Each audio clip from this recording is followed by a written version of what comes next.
Assalamualaikum warahmatullahi wabarakatuh. Perkenalkan, nama saya Nur Gaima. Saya dari Prodi Ilmu Al-Quran dan Tafsir. Saya akan mempresentasikan tentang studi Islam dan berbagai pendekatan dalam studi agama. Yang pertama adalah pendekatan teologis. Pendekatan teologis adalah pendekatan yang normatif dan subjektif terhadap agama.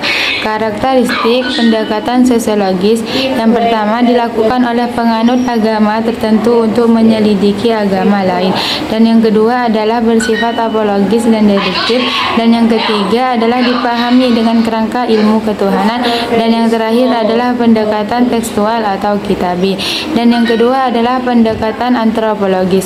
Pendekatan antropologis adalah pendekatan yang menegaskan bahwa agama tidak bisa dipahami utuh tanpa memahami manusia dan kebudayaan. Posisi manusia harus dianalisis melalui identitas, budaya, dan tradisi.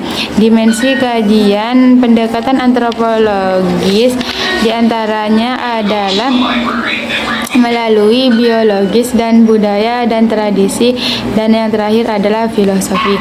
Metode penelitian antropologis bersifat observasi langsung atau partisipatif, dan yang kedua adalah real atau nyata, dan yang ketiga adalah ronde research yang fleksibel.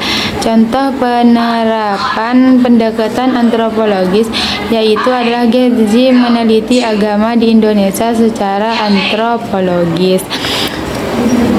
Kesimpulan, pendekatan antropologis membuat studi Islam lebih dekat dengan realitas manusia, budaya, perihal kehidupan. Dan yang ketiga adalah pendekatan sosiologis. Pendekatan sosiologis adalah disiplin ilmu yang mengkaji pola interaksi sosial dan struktur masyarakat. Karakteristik pendekatan sosiologis: yang pertama adalah mendeskripsikan struktur sosial, stratifikasi, dan fenomena. Dan yang kedua adalah menganalisis determinasi perilaku keagamaan.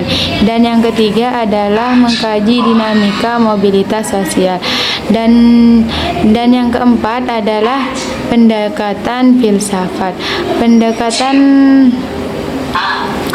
Dan yang kelima pendekatan filsafat, dan yang keempat adalah pendekatan filsafat. Amin Abdullah membedakan menjadi dua ismi. Yang pertama adalah ismi atau pandangan tertentu, dan pendekatan dalam kurung terbuka, rasional, kritis, reflektif, bebas, pragmatis.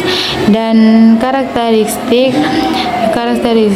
pendekatan filsafat adalah: yang pertama penemuan ide fundamental, dan yang kedua latihan berpikir kritis, dan yang ketiga adalah objektivitas dan netralitas, dan yang terakhir adalah mentalitas kebebasan intelektual. Dan yang kelima adalah pendekatan historis. Pendekatan historis adalah penelitian yang paling umum bagi pemula dalam menyusun karya ilmiah, pengembangan teori-teori evaluasi agama dan tipologi. Kelompok keagamaan: yang pertama adalah epistem bayani, dan yang kedua adalah epistem irfani, dan yang ketiga adalah epistem burhani. Sekian presentasi dari saya, kurang lebihnya mohon maaf. Assalamualaikum warahmatullahi wabarakatuh.